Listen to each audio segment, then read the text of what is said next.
नमस्कार साथियों, यदि आप अपना ट्रेडिंग करते हैं या कोई भी व्यवसाय करते हैं और मैक्सिमम पेमेंट यदि आप चेक से करते हैं तो आप लोगों के लिए वीडियो बहुत ही ज़्यादा महत्वपूर्ण रहने वाला है।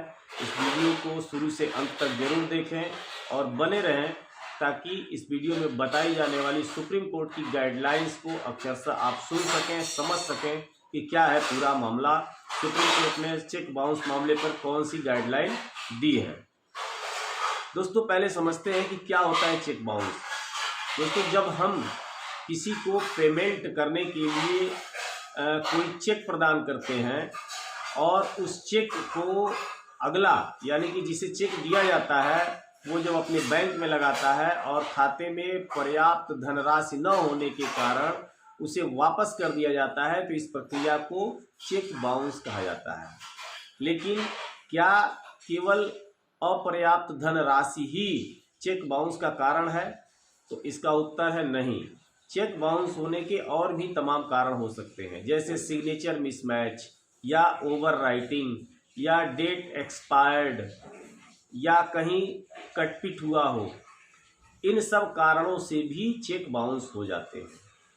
दोस्तों पहले चेक बाउंस होने पर तत्काल जेल भेजने की प्रक्रिया शुरू हो जाती थी। तो सुप्रीम कोर्ट ने साफ निर्देश दिया है कि अब चेक बाउंस होने पर तत्काल जेल नहीं भेजा जाएगा। आरोपी को अपनी सफाई में अपनी बात कहने का मौका दिया जाएगा, उससे सुना जाएगा और यह देखा जाएगा कि आरोपी वाकई में आरोपी है या नहीं। यदि उसका दोष नहीं है, उसकी सफाई एविडेंस के समर्थन के साथ है, एविडेंस के साथ है और लगता है प्राइमा फेसी कि उसका दोष नहीं है, तो ऐसी स्थिति में उसे जेल नहीं भेजा जाएगा।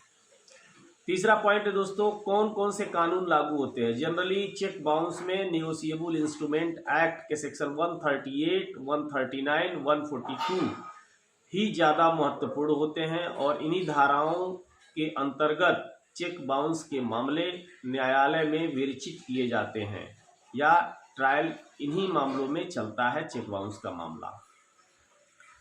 दोस्तों यह एक जमानतीय अपराध है। चेक बाउंस का मामला एक जमानती अपराध होता है। जनरली चेक बाउंस जब होता है तो लोग जल्दबाजी में जल्दी आरोपी को जेल भेजने की प्रक्रिया शुरू कर देते हैं। लेकिन आपको ये जानना चाहिए कि चेक बाउंस होने के बाद आपको घबराने की कोई ज़रूरत नहीं है, परेशान होने की कोई आवश्यकता नहीं है। ऑनरेबल सुप्रीम कोर्ट ने साफ कहा कि यह एक बेलेबल ऑफेंस है और इसमें जमानत तुरंत मिल जाती है। लेकिन दोस्तों एक क्लास इसमें यह है कि 2019 में जब चेक बाउंस यानी निगोशिएबल इंस्ट्रूमेंट एक्ट में जब बदलाव किए गए थे तो उसमें चेक दाता के ऊपर चेक दाता को आरोपी द्वारा 20% यानी चेक अमाउंट का 20% अंतरिम मुआवजे की व्यवस्था दी गई थी। यदि हैवी अमाउंट है, बहुत ज़्यादा अमाउंट होता है चेक का और चेक बाउंस हो जाता है तो ऐसी स्थिति में आरोपी जब पकड़ करके या स्वतः बेल के लिए, जमानत के लिए जब भी न्यायालय में आता है तो उससे न्यायालय 20% अंतरिम मुआवजे की बात कह सकती है, उसके ऊपर दबाव बना सकती है, उसे निर्देशित कर सकती है कि आप चेक अमाउंट का 20% आप चेक दाता को देंगे तब आपकी जमानत होगी, ये न्यायालय कह सकती है। लेकिन जनरली ऐसा देखने को नहीं मिलता है। निचली अदालतों में तो बिल्कुल नहीं है। चेक बाउंस होता है, आरोपी आता है और अपनी बेल करा करके जाता है, क्योंकि एक बेलेबल ऑफेंस है। न्यायालय कभी भी इसको जो है दबाव नहीं बनाती है आरोपी के ऊपर कि इस तरह किया, क्योंकि वो जब डेट रहता है तो डेट पे परिवादी अपना पहुंचता है और आरोपी जो होता है डेट से पहले या डेट के बाद ही अपना बेल करा करके चला जाता है। इसके बाद का पॉइंट है दोस्तों, सजा अगर हो जाती है तो क्या कर सकते हैं। चेक बाउंस में यदि सजा हो जाती है तो भी परेशान होने की और घबराने की जरूरत नहीं है। 374 के सब क्लास 3 CRPC में अपील की व्यवस्था दी गई है निगोशिएबल इंस्ट्रूमेंट एक्ट में, यदि आपको सजा हो जाती है। और 389 के सब सेक्शन 3 में आप अपनी सजा को सस्पेंड कराने का प्रार्थना पत्र ला सकते हैं, वाद ला सकते हैं।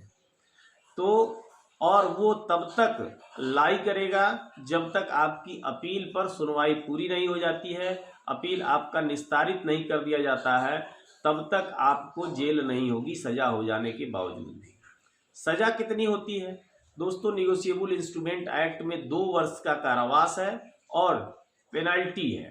पेनल्टी क्या होती है? पेनल्टी चेक अमाउंट का, यानी आरोप यदि सिद्ध हो जाए तो चेक अमाउंट का डबल प्लस जितने दिन से मामला चल रहा है, जितने दिन का चेक पुराना है, जो डेटेड है चेक पे, तब से लेकर के और केस निस्तारित होने तक में general rate of interest double amount पे लगा करके ही वो पेनाल्टी का अमाउंट बनता है। तीसरा है दोस्तों कि बाउंस आदि, अगर आपने चेक दिया और चेक बाउंस हो गया और आप आरोपी हो गए तो आपको क्या करना चाहिए? जिसको आपने चेक दिया, जब वो चेक लगाएगा और चेक बाउंस हो जाता है तो ऐसी स्थिति में नियमतः वह आपको पहले अप्रोच करेगा, भाई साहब आपने जो चेक दिया था वो चेक बाउंस हो गया है, अब इसके बाबत हमें क्या करना है। ऐसी स्थिति में आपको घबराने की और भागने की जरूरत नहीं है। आपको उससे कहना है कि भाई हमें आप 1 हफ्ते 10 दिन जो भी आपकी व्यवस्था हो, या जिस भी कारण से आप पेमेंट अदा न कर पाए हो, तो आप उसको अपनी बात कहेंगे, उतना समय लेंगे, उस समय के अंदर आप उसे पेमेंट कर दीजिए। यदि आप पेमेंट नहीं कर पाते हैं और अगले ने आपको लीगल नोटिस भेजा, तो लीगल नोटिस का जवाब, एक चीज ध्यान देने वाली बात है, लीगल नोटिस का जवाब सदैव लीगल नोटिस से दिया जाना चाहिए। यदि आप लीगल नोटिस पाते हैं तो उसका जवाब अपने अधिवक्ता से मिल करके बनवाएं और लीगल नोटिस में ही जवाब दें उसको। लीगल नोटिस का जवाब लीगली देना चाहिए। दूसरा, यदि आपके खिलाफ केस भी हो जाता है तो आप केस में हाजिर होकर के अपनी बात कहें और प्रयास करें कि यदि आपको पेमेंट देना है तो मीडिएशन सेंटर में मामले को ले जा करके उसे सुलह समझौते के आधार पर मामले को बाहर ही निपटा लें, या मीडिएशन सेंटर में मीडिएटर के समक्ष बैठ करके मामले को वहां पे निस्तारित करवा सकते हैं।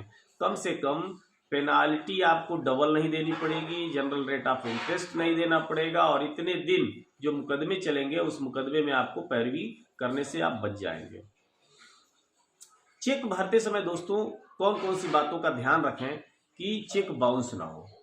जब हम कभी किसी को पेमेंट मेक करते हैं या जब किसी को पेमेंट देते हैं चेक के माध्यम से, तो जब हम चेक बनाते हैं तो उस समय में हमें ये ध्यान देना चाहिए कि हम जिस तिथि का चेक दे रहे हैं, जिस डेट का चेक हम काट करके अगले को दे रहे हैं पेमेंट के लिए, उस डेट में क्या हमारे खाते में उतना अमाउंट रहेगा या नहीं रहेगा, पहला सबसे इम्पॉर्टेंट पॉइंट। दूसरा, चेक भरते समय यदि कहीं ओवर राइट हो जाता है तो ऐसी स्थिति में उस चेक को क्रॉस कर दें, दूसरा चेक भरें, क्योंकि ओवर राइट, क्रॉस चेक या कहीं कटपिट यदि अगर रह गया चेक पे तो वह चेक भी बाउंस होने की पूरी संभावना होती है। बैंक ऐसे चेक्स को एक्सेप्ट नहीं करती है। तीसरा आता है कि जब आप अपना हस्ताक्षर बनाते हैं चेक पर, तो वो हस्ताक्षर आपका वही हस्ताक्षर होना चाहिए जैसा कि आपने अपने बैंक खाते में किया हुआ है। यदि हस्ताक्षर मिसमैच रहेगा तो भी आपका चेक बाउंस हो जाएगा। चौथा इंपॉर्टेंट पॉइंट दोस्तों कि चेक देते समय आपको ध्यान देना चाहिए कि जो चेक आप दे रहे हैं वो चेक एक्सपायर्ड तो नहीं है, कहीं ऐसा तो नहीं है आउटडेटेड चेक आप दे रहे हैं, कहीं ऐसा तो नहीं है कि आपने उस खाते का चेक दे दिया जो खाता पहले ही बंद हो चुका हो, उस खाते में पैसा ना हो, खाता एनपीए हो गया हो। तो ये छोटी छोटी चीज़ें हमें ध्यान देनी चाहिए जब हम किसी को चेक अदा करते हैं, चेक के माध्यम से पेमेंट करते हैं। इस प्रकार ऑनरेबल सुप्रीम कोर्ट ने चेक दाताओं के लिए बहुत राहत दी है, ताकि यदि आपका जब कभी भी आपके द्वारा दिया गया चेक बाउंस होता है तो आपको तत्काल जेल नहीं भेजा जाएगा। आपको अपनी सफाई देने का, कोर्ट में अपनी बात रखने का पूरा मौका दिया जाएगा। और वैसे भी यह एक बेलेबल ऑफेंस है।